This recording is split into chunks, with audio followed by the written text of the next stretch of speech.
Hello and welcome to Quick Charge. I'm Mikey G, and it's Wednesday, December 27th. Tesla is accusing Reuters of manufacturing a story about the automaker lying to customers to make repairs off of warranty. Now, last week, Reuters posted a story titled, "Tesla blamed drivers for failures of parts it long knew were defective." Now, the report claims that Tesla gaslighted customers into thinking that they were responsible for issues needing repair when the automaker knew that they were common defects. Now, the report seemed to be basing its claims off Tesla knowing about the issue on service notices that Tesla propagated amongst its service network. Now, these notices are standard and they help spread knowledge among Tesla's service centers and get ahead of a potential issue being spread. But it's important to know that a service notice doesn't necessarily mean that it's already a widespread defect. In a rare move, Tesla has responded to the story in a lengthy post on X, stating that the story was manufactured and says that it is demonstrably incorrect. Now, at Electrek, we felt the report was rather thin, considering so much weight was put onto the standard practice. But in due course, we reached out to a customer in the service case that was covered in the article. We'll let you know when they respond. A report is claiming that the Tesla Model Y will get a refresh in the coming months as the automaker plans a factory shutdown at Gigafactory Shanghai. Last summer, Tesla launched the refreshed version of the Model 3 in the Asia Pacific and European markets, and the new version of the popular electric sedan has yet to arrive in North America. But now, Bloomberg reports that Tesla is preparing to bring the new version of the Model Y to production in the coming months. It also says that a first batch might be following a factory shutdown and upgrade during the New Year holiday. Now, that seems rather optimistic at first glance, but it's important to know that it's unclear if this will be the New Year holiday on the Gregorian calendar or the Chinese Lunar New Year holiday, which is occurring in February. JAC Group's Yiwei brand, which is a new brand in China backed by Volkswagen, debuted their first sodium-ion battery-powered electric car. The vehicle will use JAC's UE module tech, a honeycomb battery structure. JAC's UE is similar to the BYD Blade battery, which is used in Toyota, Kia, and Ford electric vehicles.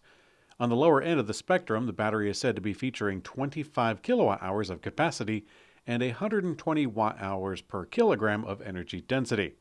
With 3 to 4C charging, the electric hatchback could recharge from 10 to 80% in 20 minutes.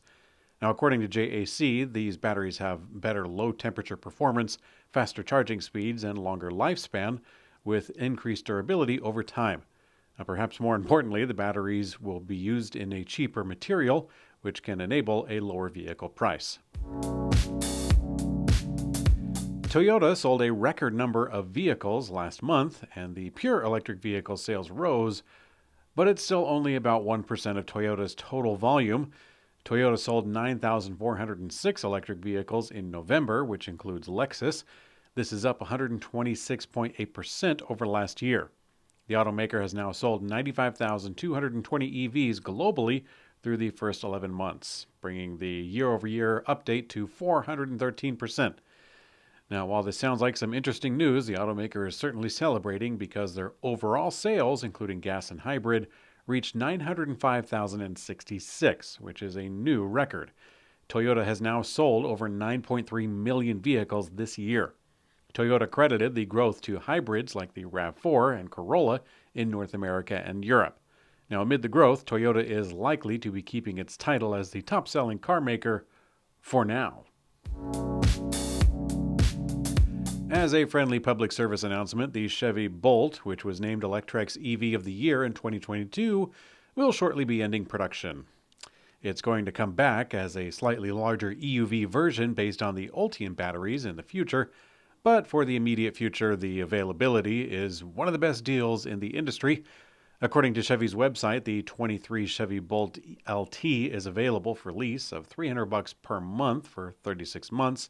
That's with $5,139 down due at signing and a $0 security deposit, and it's available nationwide.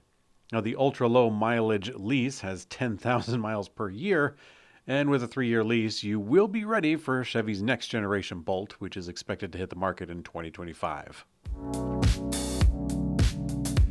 In today's community comment found on YouTube, Steve M7065 says, Elon Musk is the reason I bought a 2023 Hyundai Ioniq 5 instead of a Tesla. I will not support anything he controls, and neither will many of my friends. And I also left Twitter. Tesla could be more profitable without him. Elon is replaceable. Yeah, Stephen, that is a sentiment I have heard before. Tesla is indeed a unique company for a number of reasons, but the principal among them is that it is inseparably connected with Elon Musk. Now, clearly, Elon has been fine with this for quite a long time, but in recent events, Elon has been taking a bit of a backseat, having team leads take the stage to share company progress on occasion. Also, Tesla is beginning to advertise and flex a little bit of a marketing department, something Elon used to do all by himself through his Twitter account, for better or worse. Now, I think that it will take quite a long time for the company to shed itself of Elon's personal image.